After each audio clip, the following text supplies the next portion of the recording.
7 miliarde de oameni, 7 miliarde de personalități cu opinii, idei și preferințe distincte într-o lume încă și mai variată. O rețea numită Terra în care căutăm continuu direcții și afinități. Iar noua serie Digi Plus este o oglindă a acestei varietăți, gata să vă prezinte ideile revoluționare, proiectele surprinzătoare și mințile care și le-au imaginat. Cel ce deschide acest nou capitol din lumea Digipedia este un om care privește știința și rolul său cu ochii spiritului.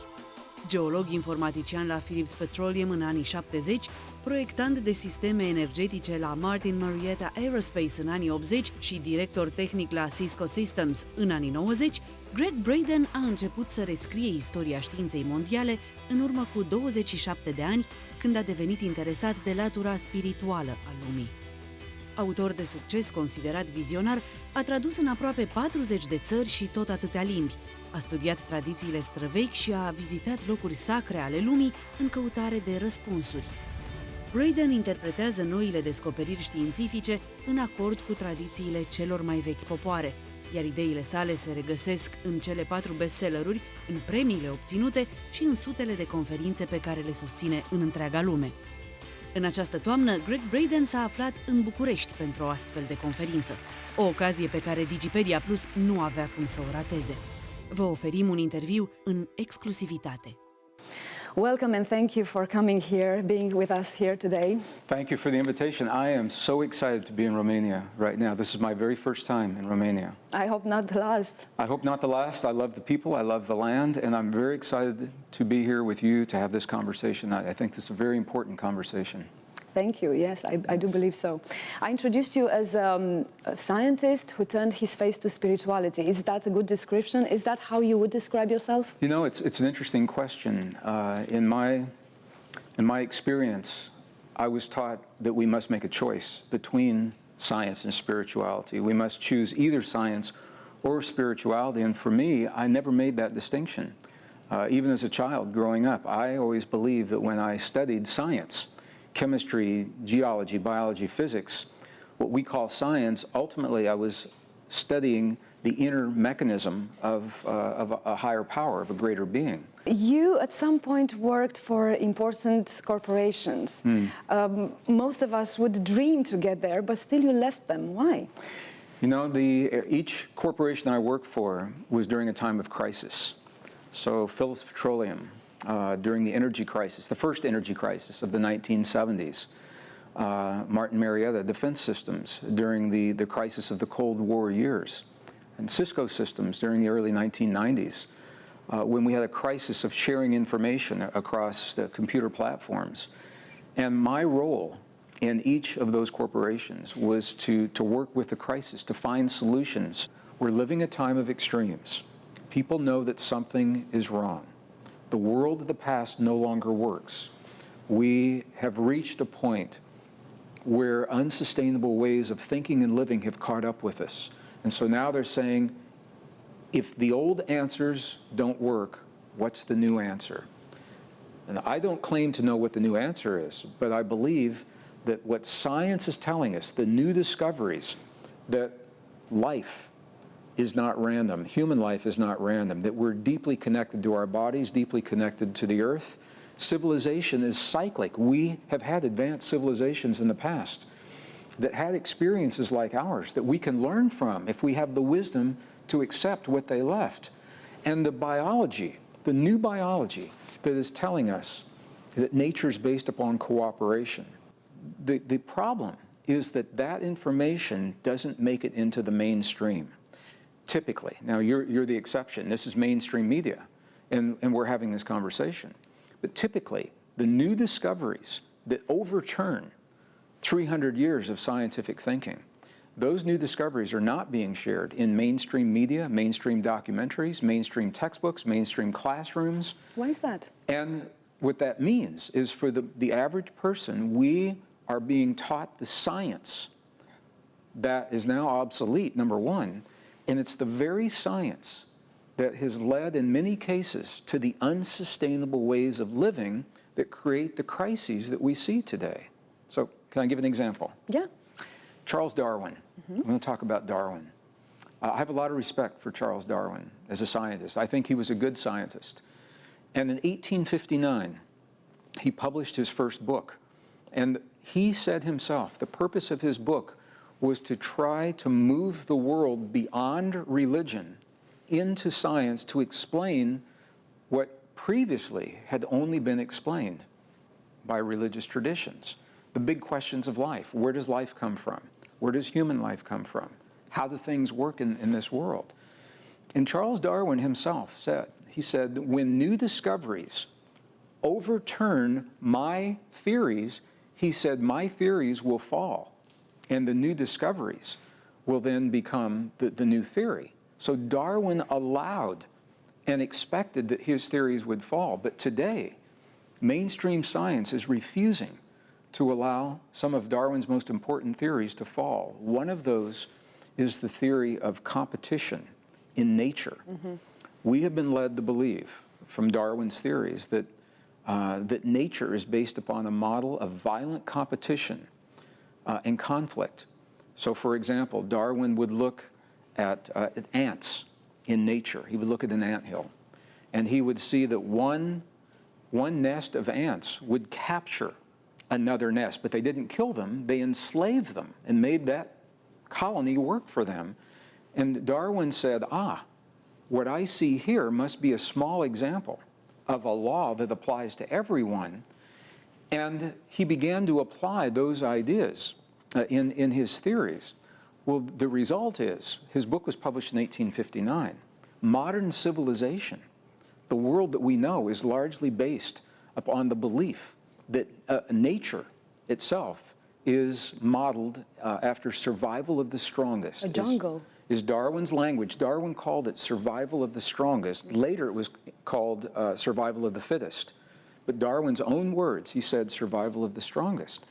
So the economic system that is collapsing now in the world is based upon survival of the strongest. The corporate system that is having so much turmoil right now, the way we're solving our problems between nations in the Middle East and Africa, within our own countries, it's all based on a model that we now know is obsolete, because the new discoveries are showing us not only is nature not based upon competition, it is actually based upon a model of cooperation. The good news right here. In the late 1990s, early 90s, and then it was published in the late 90s, over 400 scientific studies asked the same question. 400 studies said, what is the optimum amount of competition anywhere? In the classroom, in the playing field, in the workplace, in the home. What is the optimum amount of competition? All 400 studies came back with exactly the same answer, and the answer is 0. The ideal amount of violent competition in any environment, in the classroom, the workplace, the family, the playing field, is none. Violent competition always, always, always is destructive. So when I look at my background in the industry with crises, I think I'm in the perfect place right now to bridge the wisdom of the past with the best science of today and marry those two ways of knowing, science and what we call spirituality, not religion, but spirituality, a deep understanding of our relationship to the earth. That's a very good point of view, because you've been working as a geologist, and I was thinking, did this help you think about the electromagnetic field like in a different way, or that, I don't know, what happens to us connects a lot with the energies underneath? As a geologist, I had the opportunity to study the earth itself through the language of the earth, rather than the interpretations of another scientist or another person. For example, almost universally, ancient texts and traditions all tell us that we could expect a time of great change in this lifetime. Not bad change, just big change. And my question, even as a child, how did they know? How did our ancestors know that we would live a time of such tremendous change? The answer to that question is that our ancestors understood the cycles and the rhythms of Earth and nature and time.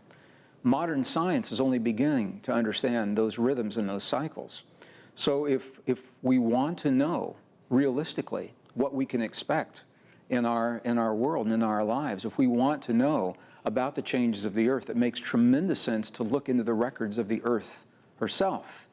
And for me, as a geologist, that was a very natural language, looking at the ice cores of Antarctica, for example, the ice cores of Greenland, the seafloor sediment cores, and the tree ring history of the last few thousand years.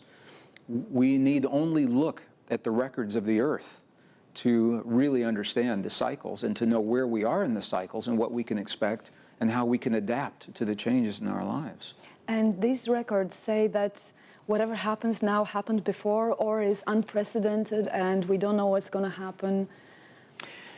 It's a very delicate question. The records of the Earth's history from the ice cores right now go back about 420,000 years. We have very good records from the ice cores in Antarctica, very specifically an ice core that was drilled over Vostok Lake. It's called the Vostok Ice Core from 1999. And the Vostok core correlates well with other ice cores from Greenland and other parts of Antarctica. And what it shows is the rhythms of the warming and the cooling of the Earth, the rhythms of the increase and the decrease of greenhouse gases on the Earth. We see this through almost 500,000 years of Earth's history. If we want to know if Earth is broken and if we have broken it, we can look to the ice cores of the past, and what we find is that we are in a time where we should experience warming on the Earth. It's expected because of where we are in the cycles. And from the cycles of the past, the warming that we're experiencing now is not anomalous. It is anomalous to us. No one in this generation has ever experienced the warming that we're seeing now. Ooh, that's a relief. So it's not our fault. Our parents didn't experience the warming. Our grandparents didn't experience the warming. It's been thousands of years since we've had this cycle that we're experiencing now. The question is whether or not we're causing the warming. Mm-hmm. And I think it's safe to say, as a scientist, that we are not the cause of the warming itself. We may have contributed to the warming through the addition of the greenhouse gases that we've created. But even before we created the greenhouse gases, it's very clear in the records of the past that we have been warmer than we are now, that the warming is intense, it's brief, and it is rhythmic, it is cyclic. And there are cycles within cycles. There are 100,000-year cycles, there are 50,000-year cycles, there are 21,000-year cycles, 12,000, 5,000-year cycles. So it depends on how finely we would like to divide the cycles. But the key is, if we really want to understand our relationship to the Earth, I think it's good to ask the questions and let the Earth give us the answers in terms of what has happened in the past. If we know where to look in the past, it gives us a very good understanding of where we are now and what we can expect in the future. One of the very interesting things and difficult questions that's been found is that when we look at the warming of the past, typically the temperatures warm first, and then the greenhouse gases accelerate after that. They increase after that. And there appears to be a lag time of around 400 to 800 years between the time the warming begins and when the greenhouse gases actually increase. So my question is, how can we solve the problems of our time unless we are honest about the information? So when you were in school, when I was in school, if you have children in school today, they are still being taught false assumptions of science, even though we know they're no longer true. For example, evolution. We're being taught that evolution explains human life, even though the data no longer supports this. We're being taught that civilization is only about 5,000 years old, even though the archaeology is showing advanced civilization over 2 times this old. This is an amazing site. The site is still being excavated. It is an active site right now. It is now called the oldest advanced civilization anywhere in the world. It is a series of circular temples. Now, they have not even excavated to the very bottom. So far, where they have excavated, here's the dating. This site is now scientifically dated between 11,300 and 11,500 years before present. Scientifically dated. That's over twice as old as what's taught in the classrooms today. What I'm going to do is draw the great world age cycles on this map, and you'll see something very interesting. The dark lines are the great world age cycles. Here they are, right here. So here's today. This is the great world age cycle that we just finished. Here is the beginning of our cycle 5,000 years ago. Look at this. The history that you were taught and I was taught, the history here, it's not the history of the whole world forever. It's the history of one world age only.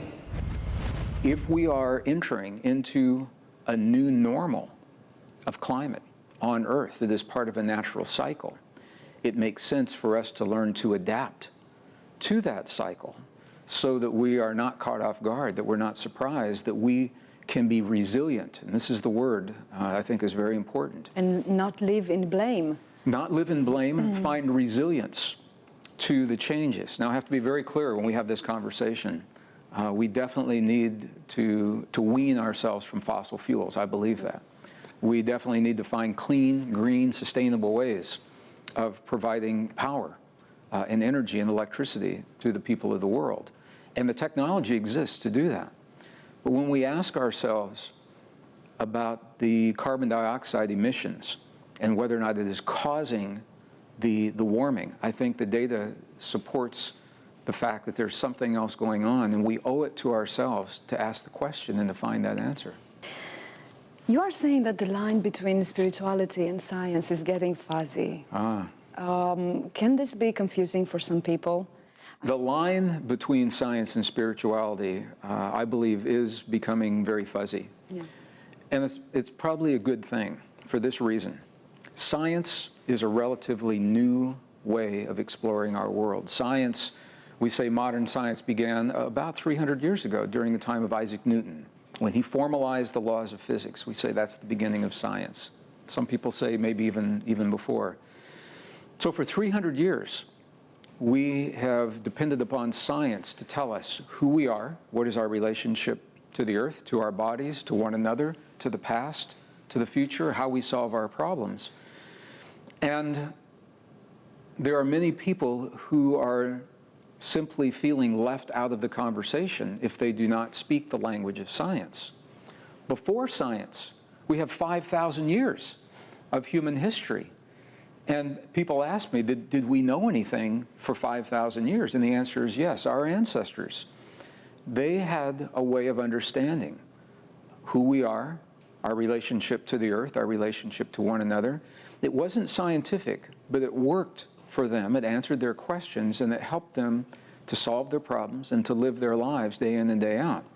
When science came along, we threw, the term is the baby out with the bathwater. We threw all of the information out and said, unless science can prove it, it doesn't exist. So where we find ourselves now is there are things happening in the world that science cannot yet explain, yet they still are happening. Quantum physics is becoming the bridge between the ancient wisdom, the spirituality, and the modern science, because quantum physics allows for fields of energy to connect our physical world and us with our physical world, and it allows for phenomenon that traditional physics does not allow for. So the quantum physics is actually becoming a very good bridge when it is honored and used well. We have to respect the parameters of quantum physics. We all kind of feel that is true, but we don't know how to prove it. Can quantum physics prove that, for instance, we are all connected and we can influence the world outside us? Quantum physics has proven beyond any reasonable doubt that everything is connected to everything else. This experiment, it was performed in Switzerland, University of Geneva, in July of 1997. 3,400 journalists were in the laboratory watching the experiment because it was so significant. Here is what happened. Atoms that make up our world are made of smaller particles called photons. A photon is a little particle of light. Just think of it that way. So a photon is the stuff this world is made of, okay? Scientists took one photon and they wanted to do an experiment, but they needed two identical photons, so they took one, they cut it in half to make two identical twins. Then they placed the two photons in a special chamber,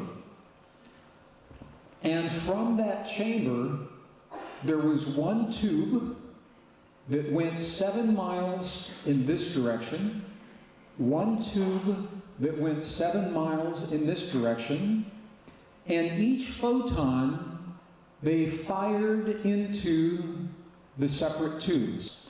What the scientists found is whatever they did to one photon in one place, the other photon had the same experience even though it was 14 miles away. Well, the phenomenon is called entanglement.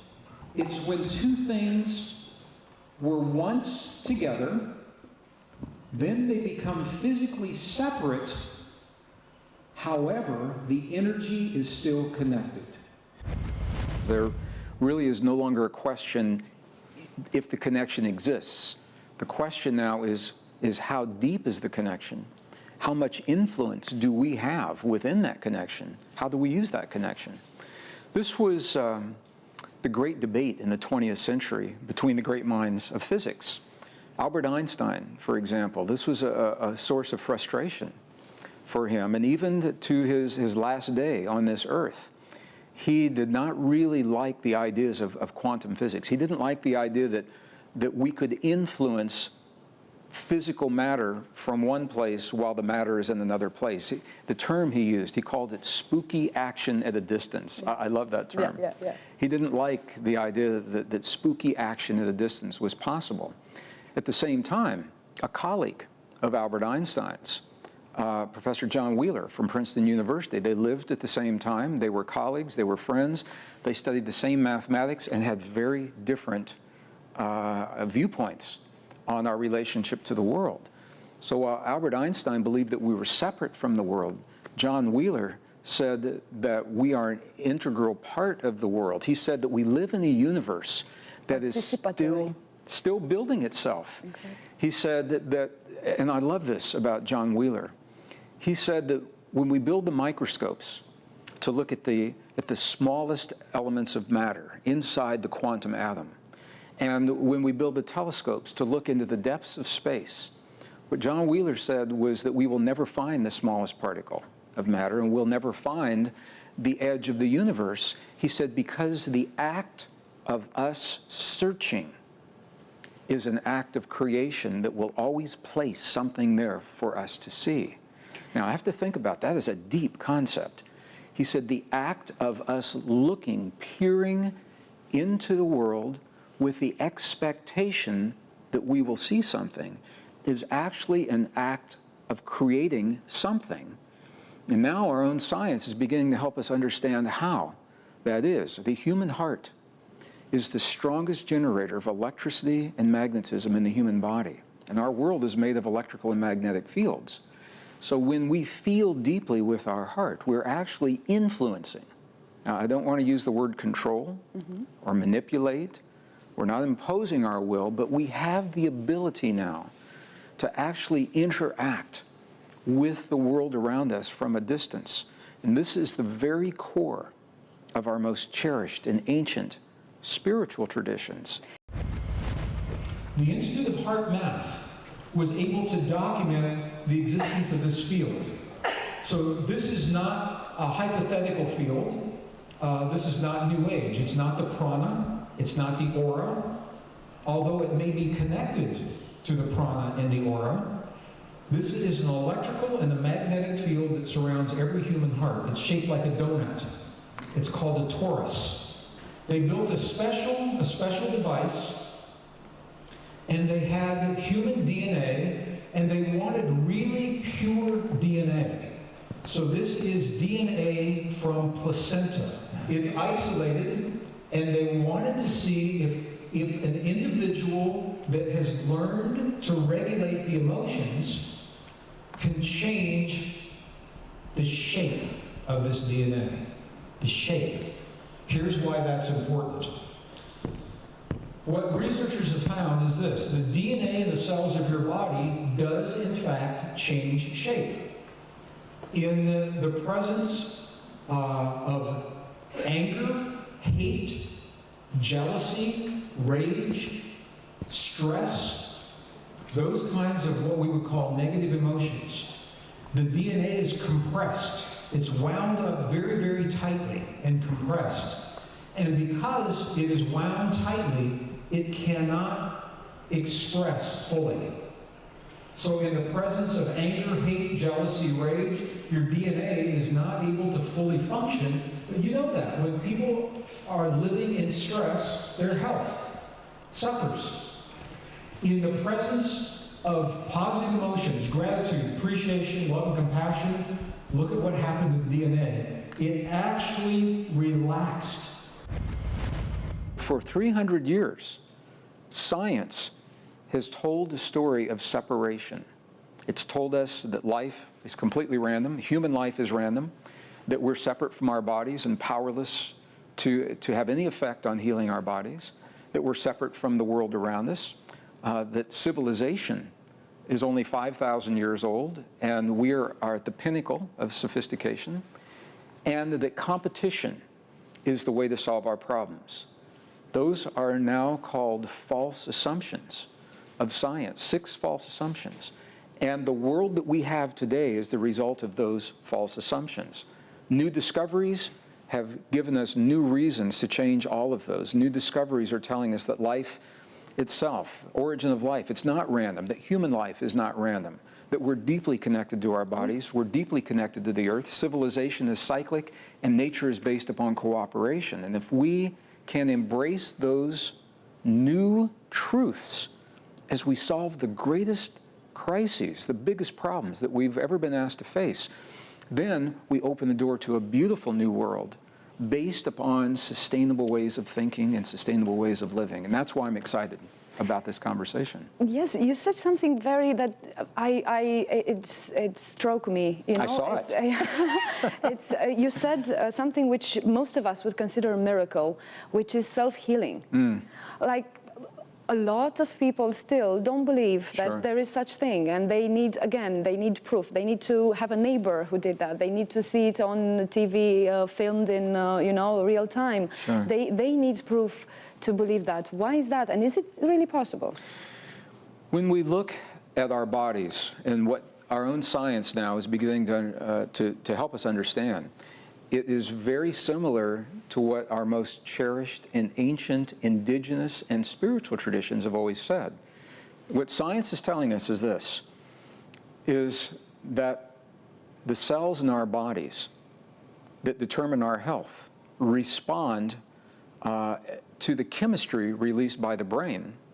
And the chemistry released by the brain is triggered from the feelings in the human heart. What we know is that every moment of every day, there's a conversation between our heart and our brain. It's a two-way conversation. Our heart is sending signals to the brain, and based upon those signals, the brain releases chemistry into the body.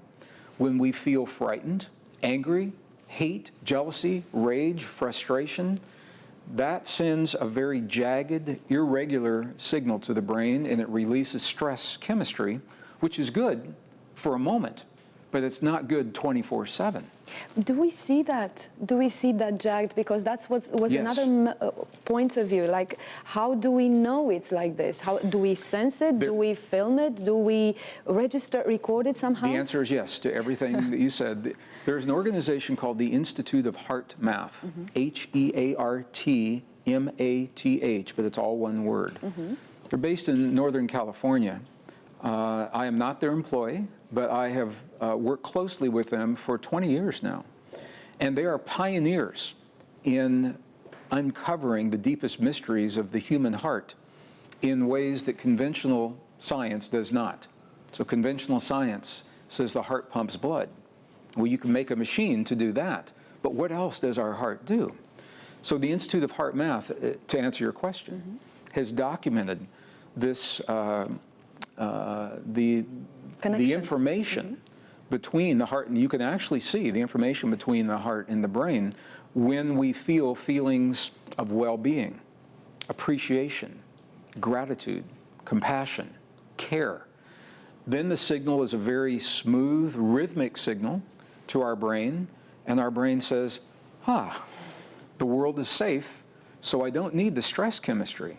So it begins to release the anti-aging hormones in our bodies, and powerful immune response is created within our bodies in the presence of this smooth signal. The connection is called coherence, heart-brain coherence. And optimum coherence now has been measured. It's a very low frequency, 0.10 hertz. That is the language that whales communicate in the oceans. It's a very low frequency. So if we can create the feelings in our hearts, for example, of 0.10 hertz, that is an optimum connection between our heart and our brain, and that begins releasing the healing chemistry from our brain into the cells of our bodies, and this has been documented. It reduces high blood pressure, reduces vascular plaque, reduces the chances for stroke. When we are able to feel those kinds of feelings sustained over long periods of time, the immune system increases. The DHEA level is the precursor to all hormones in the body. Every hormone must have the DHEA. DHEA increases 100% from only 3 minutes of feeling the feelings, appreciation, gratitude, compassion, love, while the stress chemistry decreases 23% in the same time, and all we're doing is having a feeling. Those are the qualities that the body needs to begin to heal itself. There is a woman that comes into the room for healing. The healer is on one side of the wall. The woman receiving the healing is on the other side of the wall. The two women have never met. They have never spoken. The woman being healed has no idea who is on the other side of the wall. Time equals 0. This is the inflamed cyst on the ovary. 3 minutes later, look at what happens. Time equals 3. The tumor is shrinking. Time equals 7. 7 minutes later, the tumor no longer exists. It's gone. What's happening in the brain of the woman doing the healing? The scientists are scanning the brain. So let's look at the brain scan. The healing is beginning to happen. What is happening in the brain of the healer? Watch this. The left and the right brain, something very interesting happens. Look at this. Look at this. The left brain, the logic, the thinking is becoming so inactive it doesn't even register. Look at the white. But the right brain links us with intuition, with emotion, with feeling, and look at what happens in the right brain. It's beginning, look at this. It goes from the blue to the green to the yellow. Look at this. Now the right brain is really active. What's happening in the left brain? Not very much. That is the answer. The left brain is very inactive. But look at what's happening to the woman's body. So whatever is happening between these two women, the healer is not using her left brain. She's not thinking, tumor, go away. She's not thinking, healing, be healed. She's not doing that. This suggests she's not thinking much at all.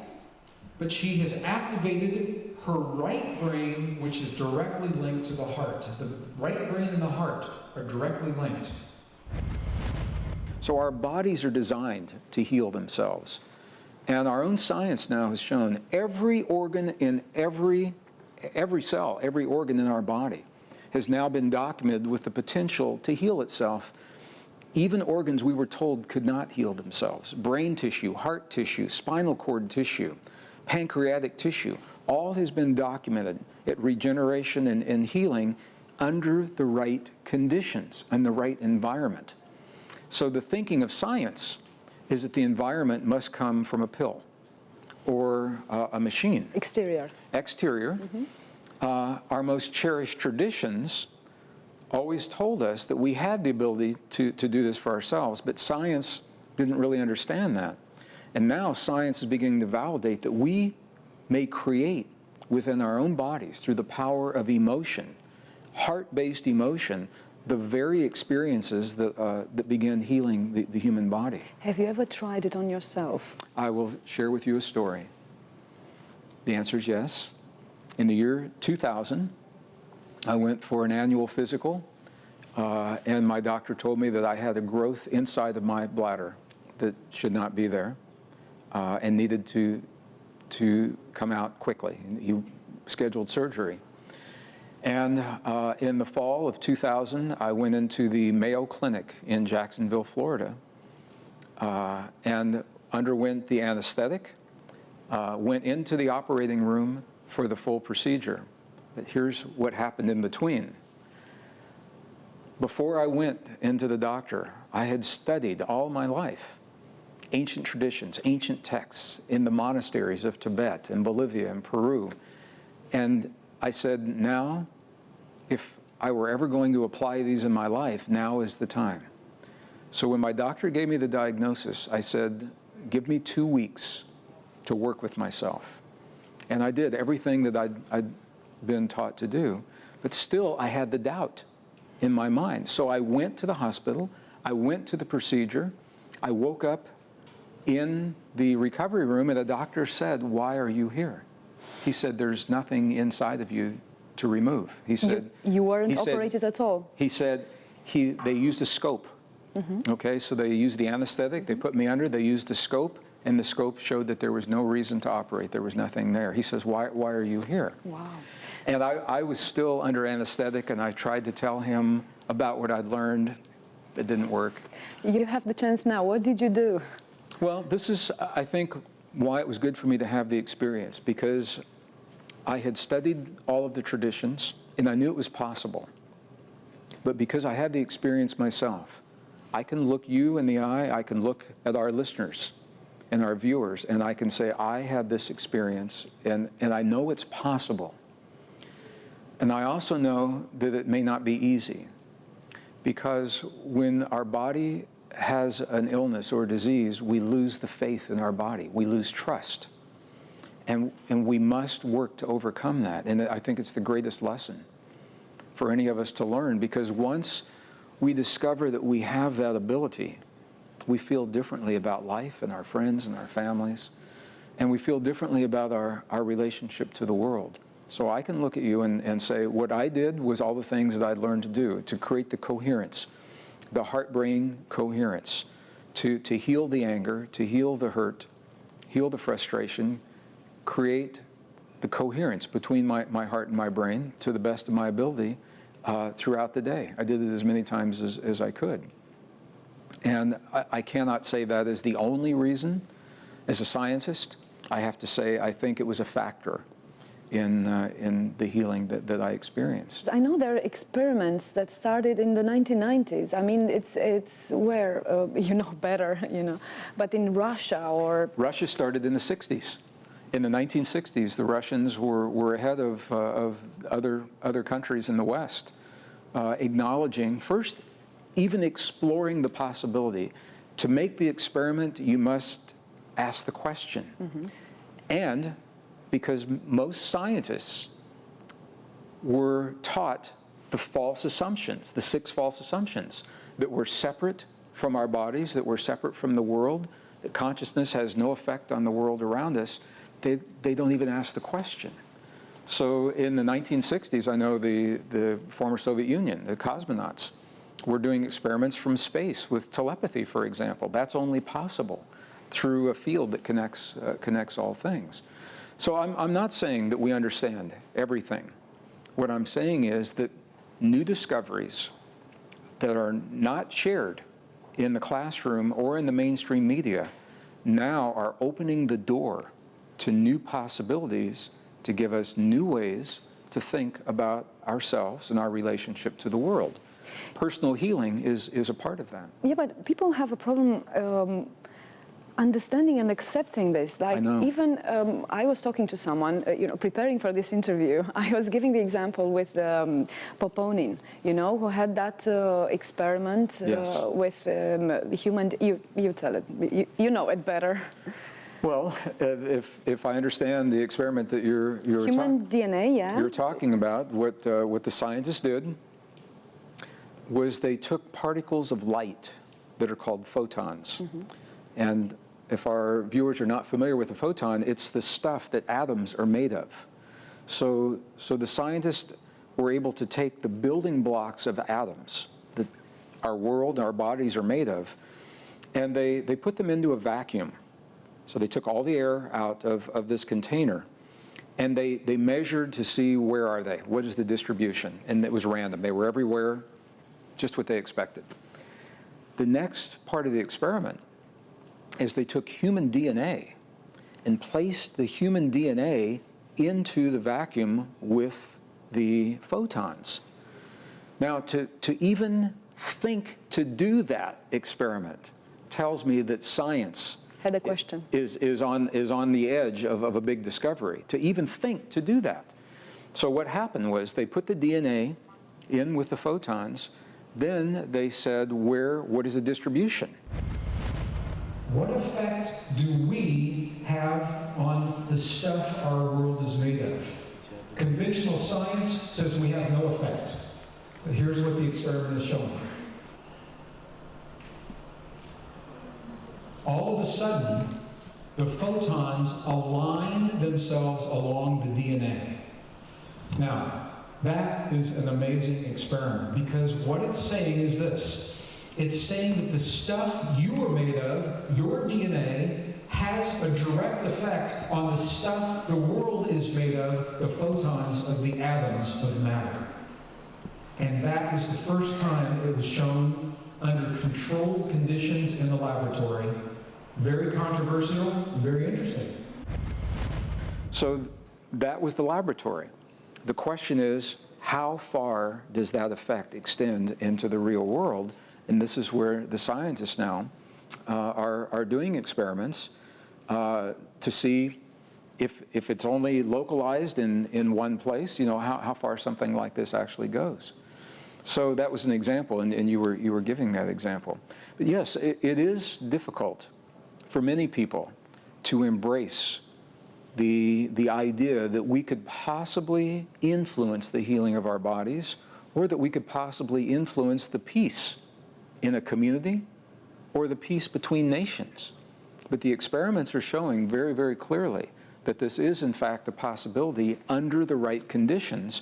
And the reason it's possible, it all goes back to the proof that we are in fact connected by a field of energy.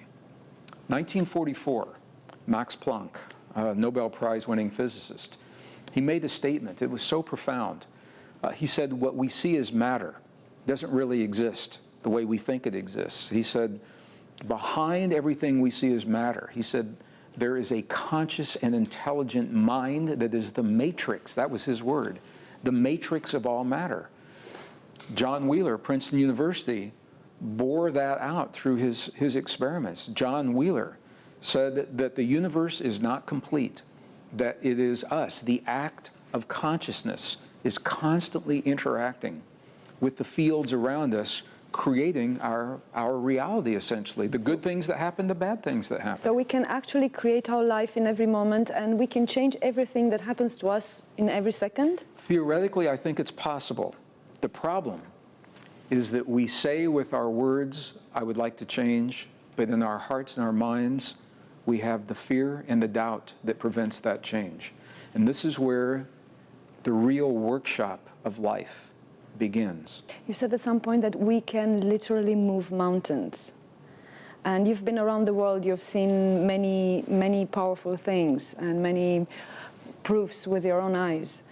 How can we do that? This is another very strong, thing that most of us wouldn't think it's possible. We all think it's literally impossible. What quantum physics is now suggesting, and what our most cherished indigenous and ancient spiritual traditions have always said, is the world around us is nothing more, nothing less than a mirror of what we accept as our reality. So if we accept the suffering, if we accept the hurt and the pain, if we accept war as the reality, then we can certainly continue to experience that. When we claim the cooperation and the peace that is actually the model that nature is based upon, then that becomes a new reality. The key is to collectively, this is a collective choice that we must have, and that I think this is what we're exploring now. There are 2 satellites above the northern hemisphere. Every 30 minutes, they send a signal to the scientists of the Earth, and they tell us how strong the magnetic field of the Earth is. Now, the magnetic field of the Earth is important. The magnetic field of the Earth connects all life. It sustains all life. There is no them and us when it comes to the magnetic field of the Earth. There is only we. Every blade of grass, every hamster, every goldfish, every dog, every cat, every CEO of every corporation, every leader of every nation is connected to the magnetic field of the Earth. One day scientists were looking at the information and all of a sudden, boom, look at this. They'd never seen the magnetic field do this before. And the scientists say, what on earth? What on earth is happening on Earth to create this spike in the magnetic field? So they took the data and they overlaid onto a calendar of days and months. That arrow is on the graph at a point that is 9 a.m. Eastern Standard Time, September 11th, 2001. The first plane hit the first tower of the World Trade Center, September 11th, about 8:45 a.m. approximately. Scientists believe it took about 15 minutes for the images of the tragedy to travel around the world through the media, through the television signals and the satellites. And at 9 a.m., when this spike happened, scientists now believe that this is a spike that is the result of the collective emotion of hundreds of millions of humans feeling in their heart, not thinking, feeling the shock of the emotion, of the tragedy. And for the first time, scientists were able to document hundreds of millions of people in a moment in time sharing a heart-based experience had the power to actually shift the magnetic field of the Earth that connects and sustains all life. And the scientists said, oh my God. You came to Romania for a conference. You came here to deliver a message. What is what you are expecting to leave behind? Many of the things that we're talking about now, I'll be sharing with the audience, but the key is this. The world changed, and no one told us. There has been no special on the BBC network or CNN network or the Discovery Channel or the History Channel that has said to the world, looks the world in the eye and says, the world of the past that you knew 10 years ago no longer exists. And this is important for this reason. We've never had the opportunity to let that world go, to mourn and release the world of the past. So many people are clinging to the idea of the old world, and they're trying to get that world back, the world of the economy of 5 years ago. That's not possible any longer. The global debt will prevent that. The world of the inexpensive energy, the cheap energy of 10 years ago, that's not possible because we've reached the peak oil. These are just examples. The food and the water that we're now competing for in some parts of the world, the way we're solving the problems in Egypt and Iran and Syria and Israel and the West Bank, all of these things. Those are all real-life examples of precisely what we're talking about, unsustainable ways of dealing with everyday life based on science, false assumptions of science, competition, violent competition and separation. So now that those events are right in our face, we have to deal with them. We have new opportunities and new solutions, but many people simply don't know about the discoveries. So I will be sharing the new science that's so new. It's not in the textbooks, it's not in the classrooms, it's not in the mainstream media, but it's important in our lives. And it's important because it gives us the tools to adapt, not force the world back to the way that it used to be, rather to adapt to the new normal that is emerging in healthy, thriving ways so that we can embrace the new opportunities that are happening right now. Resilience, personal resilience, and community resilience is the key, and that is part of the message that I'll be sharing. Not everybody will have the chance to get to your conference, unfortunately, but if there's one thing that each of us can do at home, like starting from now, each of the people watching you, to change their life or not to change their life, to adapt, or what would that be? That's a very good question. Based upon the false science of the past that led us to believe we live in a world of separation, we each have asked ourselves a question every day, consciously or subconsciously. When we enter a relationship, a job, a career, make a big decision, the question is, what can I get from the world that exists? That's the question. What can I get? What's in it for me? Mm-hmm. Now the question must change. Science tells us we live in a world that's connected and it's based upon cooperation. So the new question becomes, what can I give, or what can I share? What can I contribute? What can I offer to the world that's emerging? When we make that shift from what can I get from the world that exists to what can I give to the world that's emerging, it changes everything. It opens new doors of possibility. Can I just give an example? Yes, please. It opens new doors of possibility. We all know the economy is having a difficult time, and people are losing jobs, industries are disappearing. So I'm going to give an example along those lines.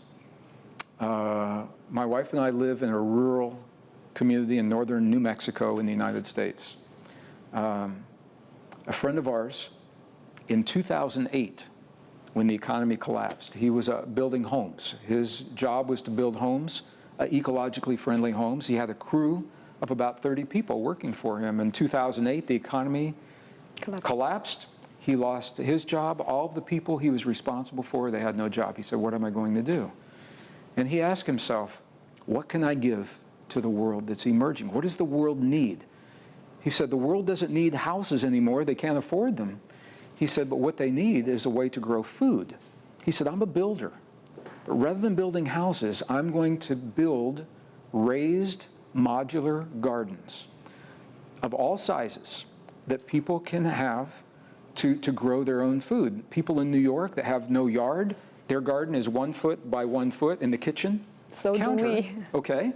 People that live in big areas, we have 2 of these gardens that are 8 feet by 4 feet. They have their own watering system, they have their own heating system, They're raised above the ground. They have covers that 12 months out of the year, when the temperatures are 20 degrees below zero, the food continues to grow. And he now is building raised bed gardens to teach people how to grow their own food locally rather than have the carbon footprint of growing the food halfway around the world, putting it in a 747, flying it across the ocean, and then trucking the food that has sometimes is contaminated. They grow their own food locally now, and they share it with their neighbors. It's building community, and he is so happy building these gardens. He will never build homes again because he feels good about what he's doing.